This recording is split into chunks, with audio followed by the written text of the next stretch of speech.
Hello everyone and welcome back to another Hard Count podcast, and today on the channel I'm going to be starting a new series, Spencer's Superior 10, where I'm going to be giving you my top 10 teams after every week, who's moving up, who's moving down. So this is my week 1 version. It's been a busy week. Week 1 is always interesting, see who's on the rise, see who's falling.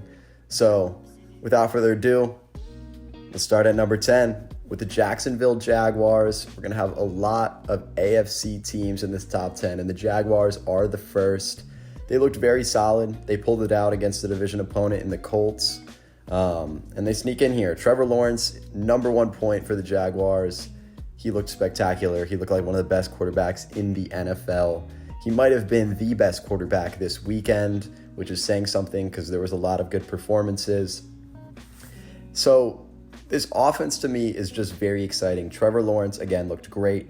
Calvin Ridley had a big first week. Their connection was already there in that first week on the field, so that was great to see. They were also able to spread it out to some other targets. Zay Jones had a nice week.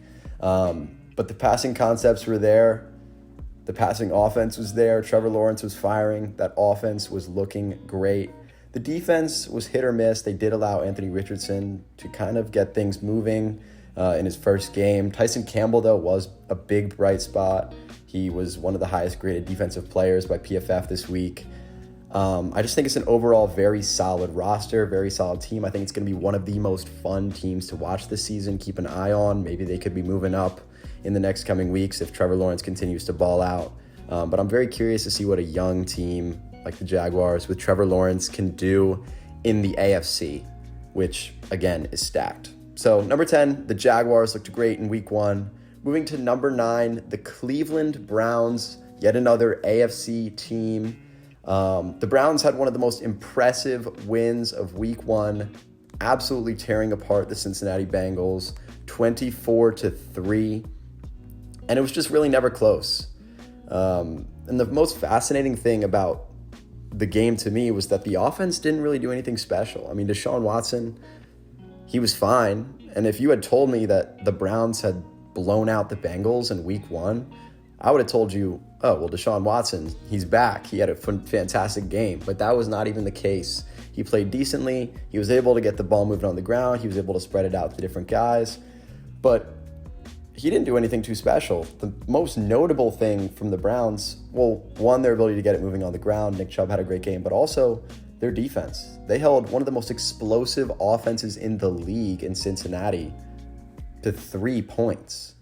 Now, sure, that could have been a lot to do with the Bengals, but you can't discredit the Browns for what they did. I mean, Myles Garrett, Okoronkwo, Denzel Ward, Grant Delpit, all had great games for that defense. Now, again, I can't overreact. I can't put them too high on this list because it could be easy to do that after seeing that win, but I still want to see a little bit more from the Browns. Can the offense really click more? But they looked great. And for that, they earn a top 10 spot on this week's list.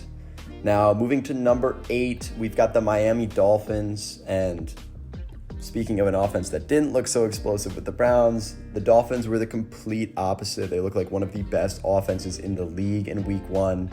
And okay, I cannot overreact to this too much. Yes, it was a big win. Yes, it was a fun win. It was flashy. But at the end of the day, they did almost lose this game. If there was just not a couple of great throws from Tua, they could have easily lost. So I'm not going to put them too high.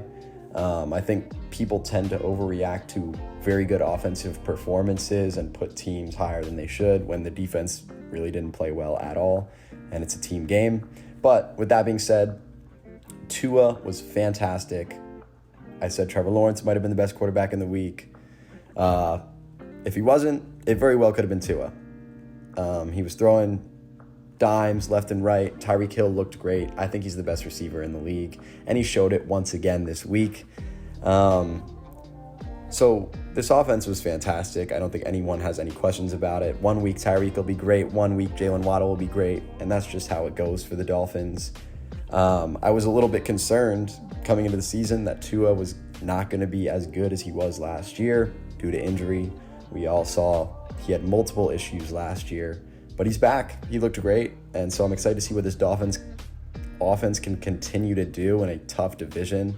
Well, I guess not as tough now with the Jets, but if Tua can continue to operate at that level, the Dolphins could be a very scary team. But again, the defense wasn't great, allowed a ton of work on the ground. The Chargers were able to have around 200 rushing yards. It was just not a great performance by them, but on the opposite side of the ball, the offense thrived. So the Dolphins, number 8. And then our 4th straight AFC team, number 7, I've got the Cincinnati Bengals. One of the ugliest and most head-scratching losses of week 1. Again, we talked about it with the Browns. 24-3. It was not what we expected from a team that almost made the Super Bowl last year. Now, why are they not lower? Because, again, I'm not going to overreact to week 1. This is still a team that almost made the Super Bowl last year. They still got Joe Burrow. They still have one of the most talented offensive rosters in the league with Jamar Chase, T. Higgins, Tyler Boyd. And it just didn't work week 1. Sometimes that happens. Sometimes that's how it goes. T. Higgins wasn't really able to get involved. Jamar Chase had a game, but nothing special. The defense was okay, which is promising. Because hopefully in the future they can continue to play well and this offense just catches up. But I expect to bounce back against the Ravens. If I continue to see struggles from Joe Burrow, if I continue to see this passing attack not work like it was last year, they'll continue to fall. But for now, the Bengals at number 6, not too much to say. They looked bad in week 1. But I expect to bounce back. It'll be interesting to see in one of the best games of the week against the Ravens. And speaking of the Ravens, they are my number 6 team. They didn't have too much of a notable week. They got an expected win against the Texans. It wasn't the prettiest, but it didn't need to be. They got the job done. Defense played well, held the Texans to 9 points. The offense wasn't pretty. Lamar was okay. He turned the ball over a couple times. But the biggest thing of note from the Ravens this past week, honestly, was their injuries. 2 of their best offensive linemen, Ronnie Stanley, Tyler Linderbaum, went down and are now week to week. So we'll see how that goes for them. And that secondary is still banged up. Marlon Humphrey, Marcus Williams are down. Kind of seems like a yearly thing for the Ravens at this point. But they'll get back. They'll be okay. A fully healthy Ravens team, I think, is very scary. Now, the bright spots of this team this week, Zay Flowers, number 1. He looked great, super shifty, they'd give him the ball on a screen. He would create yards. He would create extra opportunities for this offense, which is something this team has really lacked and something this team has needed. And I think they found him here in Zay Flowers. So Lamar Jackson, yes, it wasn't pretty at all times, but when he was not under pressure, he was great. 15 for 15 passing. He was perfect. Now, we did struggle a lot more under pressure, but I think the return of Mark Andrews should help that out a lot. He's expected to return this week. And he's kind of a guy that if Lamar Jackson is pressured, just give it to Mark Andrews. So there's not too much of note. Hopefully the guys get healthy. But the Ravens team is a very well-rounded roster. Zay Flowers looked great. The defense played well. Roquan Smith, Patrick Queen. I think this is a good team, a team that can compete in the AFC. So Ravens at number 6. Then at number 5, we've got another AFC team in the Buffalo Bills. And I think this is a team, if we're talking about overreactions, I think a lot of people could overreact to the Bills' game against the Jets on Monday Night Football. It was primetime. Yes, they lost to an Aaron Rodgers-less Jets. But let's not forget, that's still a good team. That's still a great defense. Still some talent on that offense. And yes, the Bills turned the ball over. Josh Allen had a very poor night. But again, it's one game. The truth is, the Jets have kind of seemed like Josh Allen's kryptonite throughout his career too. I saw the stat. He has failed to score 10.5 fantasy points from passing production 3 times in the past 2 seasons, and all 3 of those times were against the New York Jets. For whatever reason, Josh Allen, that passing attack, gets staggered when they go against the Jets. So I expect a bounce back from this Bills team. They still have this one of the top quarterbacks in football. I think maybe the second best quarterback in football in Josh Allen. He's a playmaker. He's still one of the best players in the league. Great passing offense, a defense that is very good as well. So this is still a great Bills team. I'm not too worried. Yes, it was not pretty, but yeah. So the Bills, it wasn't nice, but I think they'll bounce back. This is still a great team, still an explosive offense, and Josh Allen will find his groove. So the Bills there at number 5. And then moving to number 4, I've got the first NFC team on this list, the Dallas Cowboys. 40-0. What a game on Sunday Night Football the Dallas Cowboys put together. And that's what we've been looking for from the Cowboys. I feel like every year we're like, oh, they've got all this talent. They've got Trevon Diggs. They've got Micah Parsons. They've got CeeDee Lamb. They've got Dak Prescott. They've got a great offensive line. Where's it all going towards? And there, they finally put it all together. That's what it looked like. Dak was okay, but that's all he needed to be. The defense was fantastic. They were getting after Daniel Jones play after play. They were able to turn the ball over, which is critical for a defense and something the Cowboys are always very, very good at. They got the ball moving on the ground. Tony Pollard was able to run. So it just was a very well-rounded game from the Cowboys, which is something very promising to see. And if they can keep it up, they are a very scary team with an offense that is always among one of the best in the league analytically. Dak Prescott throwing to CeeDee Lamb, Brandon Cooks, and others. Tony Pollard on the ground and a great offensive line with a very talented defense. So I'm very excited for this Cowboys team. They looked great in week 1. Maybe they could give the Eagles a run for their money in the NFC East. That could be very interesting. So the Cowboys at number 4 looked great. Excited to see what they can continue to do.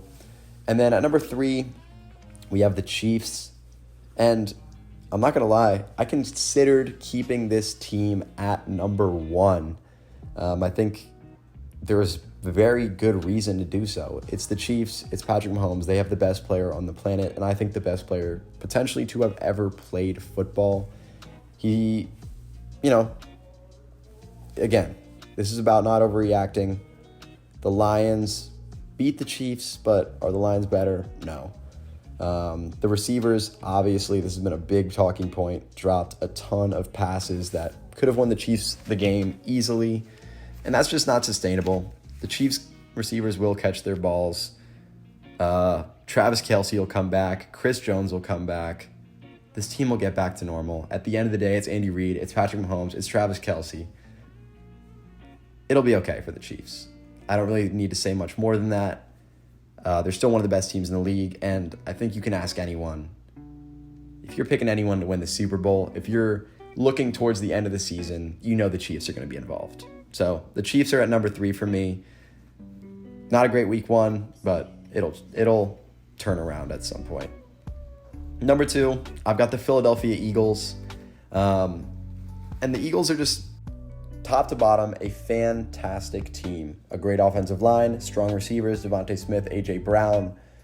Both played well week 1. Hurts could go wherever on a big third down, for example. And there's just multiple options, which is so valuable for a team. The defense looked pretty solid week 1. Jalen Carter was a monster. He had the most pressures of any player week 1. I knew it was a steal. He was my number 1 player in the draft. Everyone knew it was a steal. And it sure seemed like it week 1. So this is already a talented defense, only adding more talent.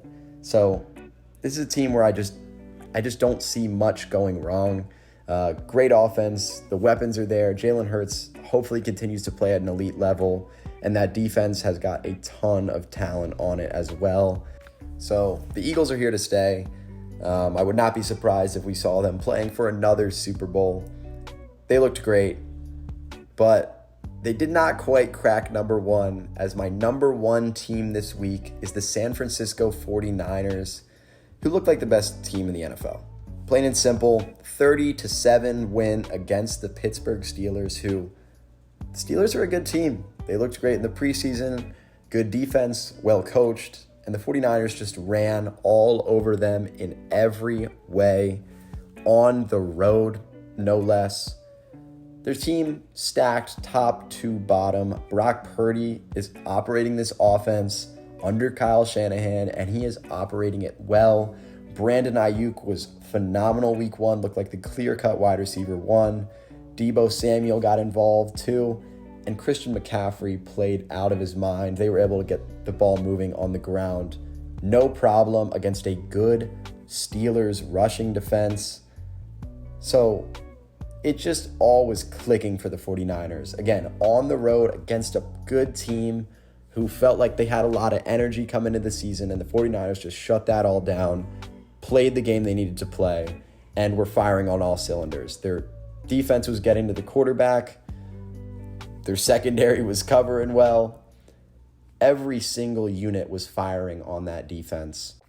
I saw a stat saying that there was not a single player of the 20 players that played on defense for the 49ers on Sunday that scored below a 60 PFF grade, which is an average performance, which is unreal. Every single player was playing well. The system was working phenomenally, and the offense is the same. So I just expect this 49ers team to continue to thrive. They play the Rams this week in division matchup. That should be very interesting. But yeah, the 49ers are my number 1 team. I think they could be there to stay, and I think they're a very scary team to watch out for in the future.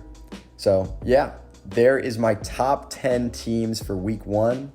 Spencer's Superior 10. Number 1 this week was 49ers. I'll be back next week, so stay tuned for my rankings every week.